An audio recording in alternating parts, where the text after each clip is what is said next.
Hello friends, today we'll be solving a problem from the book Mathematical Statistics, 8th edition by Hogg, McKean, and Craig. This will be problem 1.21, and the problem is asking you to find just a simple set problem. So it's asking you for the union of C1 and C2 and the intersect of C1 and C2. Simple enough problem just to get you to, figure out some statistical and probability things.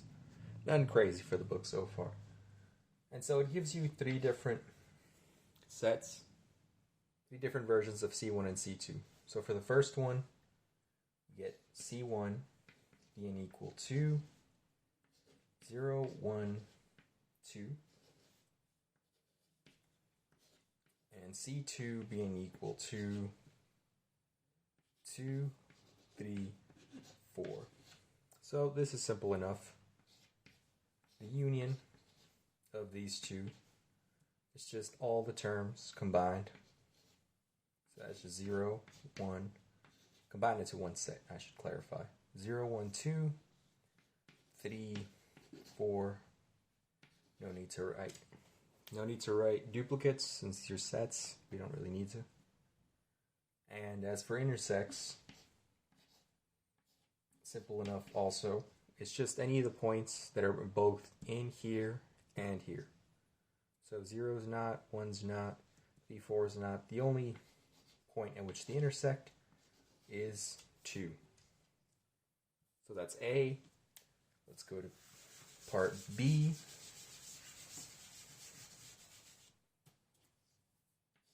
In B, instead of having just a regular set, we have,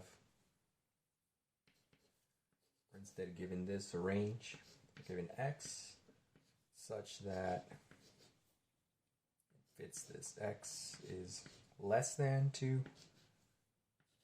greater than 0, and in this case it's not inclusive. And C2 x such that it's less than or equal to 1 and less than 3. So a little bit more work, but nothing crazy either. So their union, again, it's just all the values in both sets. So we'll see that the lower bound, 0 is lower, so it'll be 0 less than, because 0 is not contained in either of these. Of course, x, and then 3 is greater than 2. And so there's our union. Now intersect's a little funkier. So as we can see, the greater of these two is 1. And since 1 is less than this, then this clearly, the intersect starts there. Let me write this in the proper notation just to x such that 0, x less than 3. There we go. Same here, x, as I said, it's 1 since it's contained. And here we're going to go for the smaller of the two, which is 2. Less than 2. There you go. That's your union, and that's your intersect for these two ranges. And now we'll move on to C.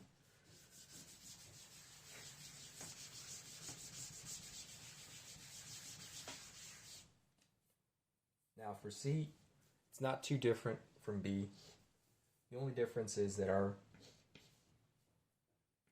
we now have two variables. We have x and y, such that we have 0,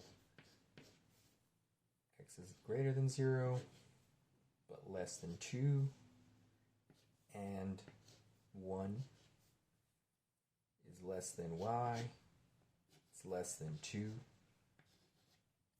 and we have C2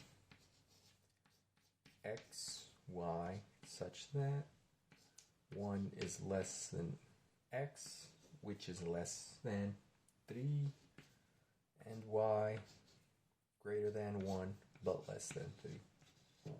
So, again, we'll start with the union. C1 union C2. Of course, it's x and y, such that. So, for x, this is the smaller of the two. So we'll put that as our lower limit. And 3 is larger. So, there we go. This way you get every possible value between the two. And here we both have 1, 1. So we'll just leave that as 1.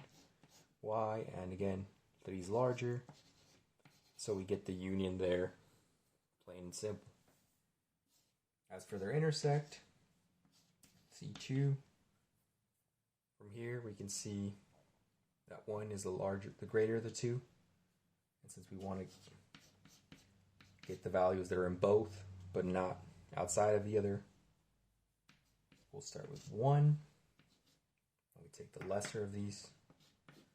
So we'll take 2. And same here, 1. Y. And we'll take the lesser of the two, just 2. So they're not too different in this case. So that's problem 1.2.1. It's a simple little set theory to get you into the flow of what you'll encounter later in this book. If anybody has any questions, feel free to comment. If there's any other kind of problems you would like me to solve, whether from a textbook, homework, worksheet, etc., feel free to also comment that. I'm pretty well versed in math, so there's not much I can't do. But, don't expect, some kind of doctorate problem or like a graduate level problem. That might be, I'll give it an attempt, but that might be outside my scope. But thank you. Thank you for watching, and I hope you have a nice day.